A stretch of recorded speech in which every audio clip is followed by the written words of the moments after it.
We made it. Good to start at 1. Yeah. Are we live? 100, we made it. Sorry. Yeah, absolutely. One of the nice things about that too is you can obviously measure not just 2D, but 3D, get volumetric too, which is. Good afternoon. I'd like to call this meeting to order. Planning Commission.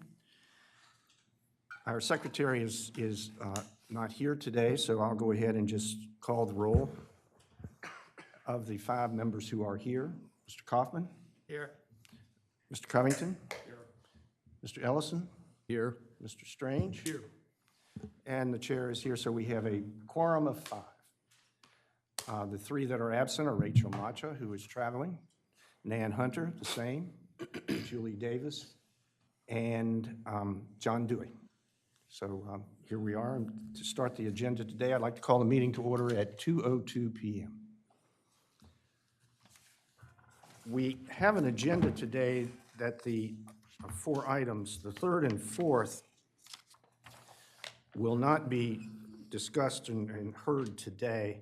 That is the business about amending the rules and procedures of the bylaws. Like to defer that to a future meeting. Those discussions are in progress, but we have not had an opportunity to assimilate everybody's comments from the commission before we present a proposed set of revisions to the full commission. So those items will come back at a later time. The first item today is consideration of and possible request of the Board of Commissioners to make a recommendation regarding a request on behalf of Richard and Stephanie Marsch of Ventures Properties LLC to rezone property at 20663 Coastal Highway from C3 classification to C1. Before I do that, is there, Brant, are you taking the position for Ann Womack today? Okay.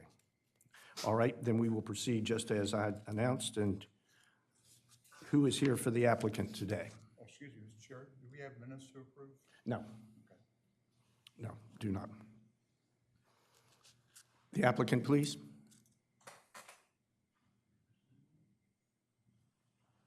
Okay. All right. Mr. Chair, it doesn't appear that the applicant is here today. I'm sorry? It doesn't appear that the applicant is here today, sir. All right. Yeah, let's go ahead and to give an opportunity, perhaps they're just running late. Mr. Janis, can you give us your building inspector's report, please, if there is one? I believe it was attached, and if anybody has any questions about said report, I can entertain them now. Hearing none. Mr. Mehta, the counselor's report, do you have anything to report to us today? We're going to that. Just give me 1 second. Sure, I do. So as you know, there's been some progress on some of the litigation that we've been referring to for the past several months. I don't think any of this is a particular surprise to anybody. This has been well covered. In the Bellhaven matter, in an opinion by Judge Correspondence on September 26th of this year, Judge Correspondence of the Superior Court affirmed the decision of the Board of Adjustment granting the FAR variance sought by the Bellhaven applicants. With regard to 330 Rehoboth Avenue, remember that's the Chancery Court lawsuit challenging a decision not to rezone. That matter has been fully briefed on a motion to dismiss. An oral argument on that motion to dismiss is scheduled for next Monday, the 17th, I believe. Is there a typical time that we can expect the court to actually issue an opinion after oral argument is heard?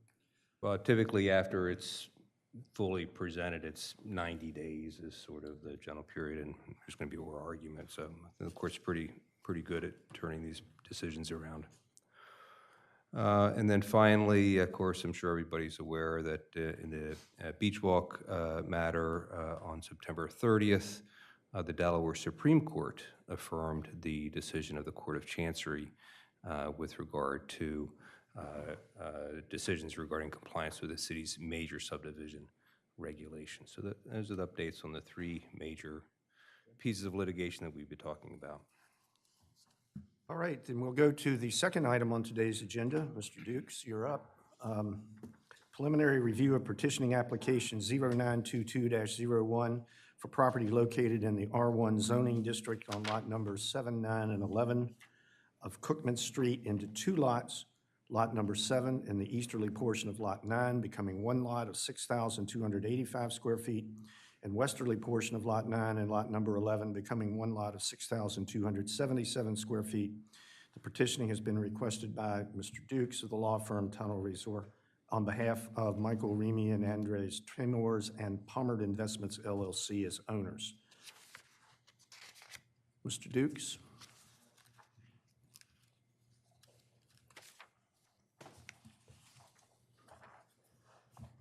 Thank you for your time.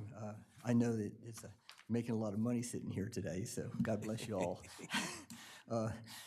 I represent Palmer Investments, and what it is, it's a group of people that live over on Cookman, and they purchased this property. It's a house with two lots on it. It's two lots. And in the course of events, they had planned to go ahead and build two houses, and after discussions, they decided with the neighbors that it might be a better idea not to build two houses, but just take the two lots and have 75 feet on one lot and 75 feet on the other, which is basically combining them. I think you have a copy of the plots with you.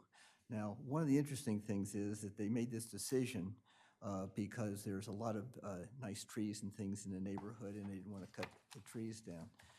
The man sitting next to me is one of the partners, and he's going to tell you a little bit about the thinking they have there. The lots there, as you remember, are only 83 feet deep. So therefore, they're not 100-foot lots. So, but it's still buildable. Each one is buildable under the old ordinances of Rehoboth, but in this case, they just want to combine it to the 75-foot frontage. So the partners have gone ahead and made a decision, and they'd like to split the lots. Now, Michael Remy is my client here, will tell you about their thinking on that. Michael? Good afternoon, gentlemen. I don't think I've had the pleasure of meeting any of you. I'm Michael Remy. I moved here full-time 5 years ago. I own a business in town. I'm with Sotheby's Real Estate. I've owned number 7 Cookman for a good number of years and love the street. And, you know, we had the opportunity from the people who owned the property before. They came to us, you know, because they knew we would be good stewards of the property. And our intention is to build our full-time house, you know, not now, not next year, but like down the road. It was just an opportunity to, you know, obtain the property and keep it from being developed by somebody else. And so that's our intention, and our partner in the LLC is doing the same. And we made that decision. Sussex Tree told me those are the two largest trees in the pines. So that's why we decided to like try to divide the lot to keep that in the setback and keep those two trees. You know, and any questions you might have about our intent or, you know, myself, please ask.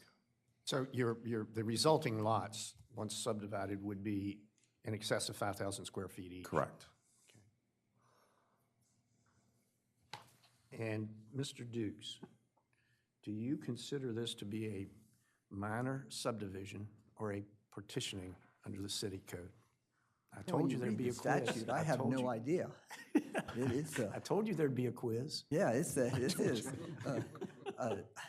I guess we'll call it a minor subdivision. I have no idea. I think the rules are the same. Yeah, we're creating two 75-foot lots, yeah. Mr. Janis, do you have a feel for that? I don't think it makes any difference under the code as to what they must do to comply. I believe this to be a simple partitioning. It's a kind of a convoluted partitioning with a merging and separating. However, historically, we've done these before in this kind of same manner where we've merged a property together, rotated them, and then separated them under one meeting. So I believe we can proceed today. Did we do something similar to this over on next to Stingray? Yep. Correct. 3 lots to 2? Yes, they were my clients too, and we did that. That's right. And do you recall whether that was ultimately deemed to be a partitioning? So the question, I think, and look, this is a preliminary review, it's not going to be final action today. And the purpose honestly, to get, just to get a clear record. So on this issue, going from 3 to 2, that it depends on whether you count the lots before the division or after the division will have a difference as to whether it's a partition or a minor subdivision, and there actually might be some substantive differences for the Planning Commission's review purposes. So I think it's an important issue to clarify, and whether we do it today or at the next meeting at final action, I think getting the applicant's view and articulation of why, do you view it to be a partition, and if so, on what basis, I think that would be helpful for the record. Well, I always defer to the knowledge, and that's Ann, and she's not here. She tells me what to think sometimes on this. But the reality is, I guess you'd call it a subdivision because you're not partitioning anything, not taking anything apart. But if you look at the statute and the way it's written, the words are in there on what we're doing here. So I guess it's kind of a hybrid. That's how I read it. Because you are putting together and then taking apart. So you're doing both. When we did the property over on Lake Avenue, Ann just suggested we call it a subdivision because it was easier to catalog, and we followed her advice. Well, I think the fee's probably the same, so your client should not suffer one way or the other. You're right, sir. Can we just at least then nail that down, please, by the next meeting, so that we have a record that says this is complete, this is what was filed, and so when the next one comes along, we have something to look Yeah, back this, at. it's been unusual. We've been combining lots together, and Yes. I think I'm the first one to do this. So Ann and I decided, as far as cataloging the reference, to call it a subdivision because we are creating one. Okay, well, Yes. if that changes, please let us know. Yeah, yes, sir. Anybody have any questions of the commission? Yes, sir, Mr. Yeah, not really a question, but a comment is, it's quite frankly kind of nice to see, Matt always does obviously all the analysis on the commensurable dimensions of a property, and we have to do all the incommensurable dimensions and characteristics of a property. And it's nice when you look at all those characteristics that we're supposed to do, this one comes off being terrific. Well, which thank you, is- sir. But which is again, rather unusual. again, I'm going to live here for the next several appreciate that. decades, so And the residents That's- of the entire Yeah. community appreciate that. Thank you. That's it. Mr. Kaufman. Yeah, first I have a question. So there are 2 existing houses there now? Is that? correct. Okay.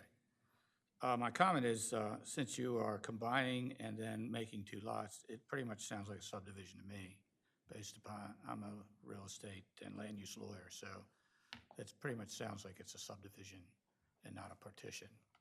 Partition would be just 2 lots, with, 1 lot which you break into 2.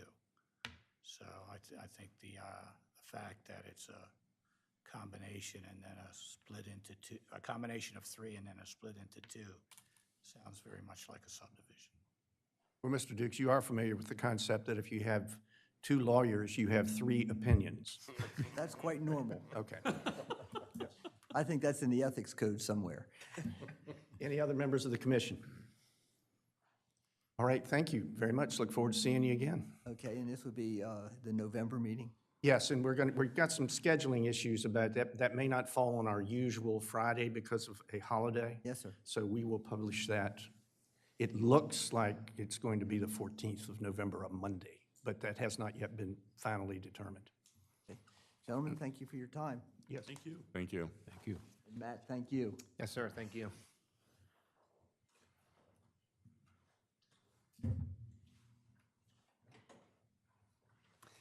Mr. Dukes, can I call you back for 1 second?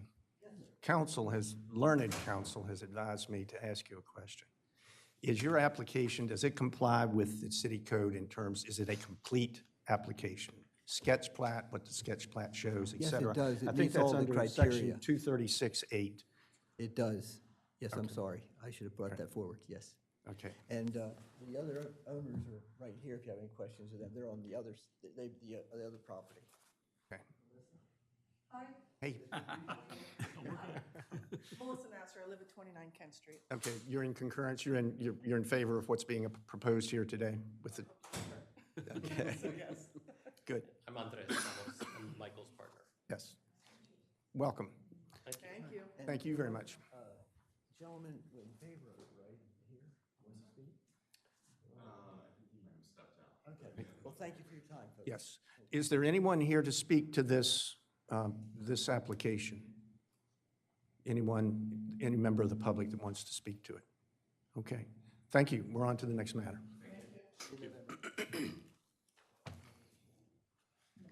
Okay, the next was the agenda item that we deferred briefly here at the beginning of the meeting. Is anyone here to represent the Richard and Stephanie Marsch Ocean Ventures Properties LLC rezoning application? Mr. Chair, if I may, I took the liberty to try to contact the applicant's representation. I have not heard back anything from him yet. Okay, I think we defer that then to a future meeting. Yeah, absolutely. And I think with that, we have completed our agenda. Bravo. Jeez. Congratulations to us. Actually, the three members their terms are rolling up and expiring. And so Mr. Kaufman, Rachel Macha, and Barry Covington. I've been asked by Rachel to express her appreciation for the time here. Please relay my thanks and appreciation for the opportunity to serve the citizens of Rehoboth for the past 3 years. I've thoroughly enjoyed working with such talented people on the Planning Commission over the past 3 years, and we are also blessed to live here. So thank you. Mr. Kaufman, I believe you're also. Well, I certainly have enjoyed my time on the Planning Commission. It's been an honor for me to serve. I'm very glad that I was able to participate in the new comprehensive development plan, its creation and its adoption.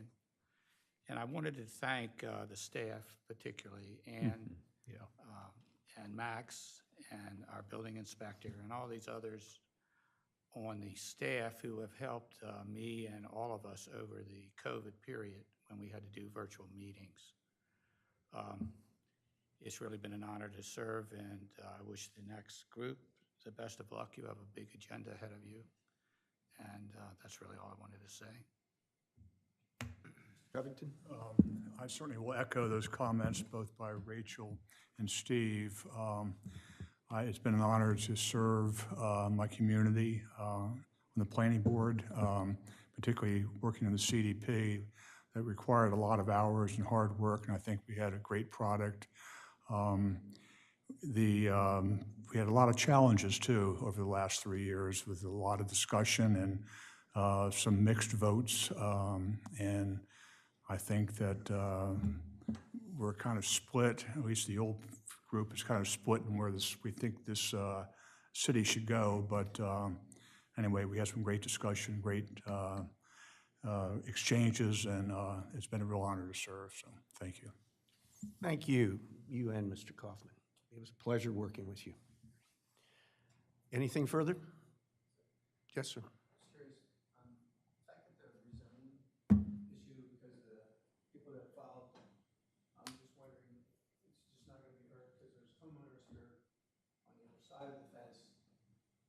I'm just curious about that rezoning. Is it just going to be completely just drop off the meeting till the next meeting? Well, that was the intention, yes, sir. What do the members of the commission think as far as receiving comment from the public in the absence of the applicant? I think, I'm not sure, I would defer to legal counsel. Can we receive, we can't receive any comments from the public since the applicant isn't here and there's nothing to respond with. The normal course would, the applicant would make a presentation, and then staff would comment, and then you would have comments from the public. So since the applicant is not here, I don't know how you can proceed. That was my thought, but I wanted to make sure before we thanked you for coming and asked you to come again. Yeah. don't know why the applicant did not show. I think we should inquire as to why they weren't here. Yes. All right.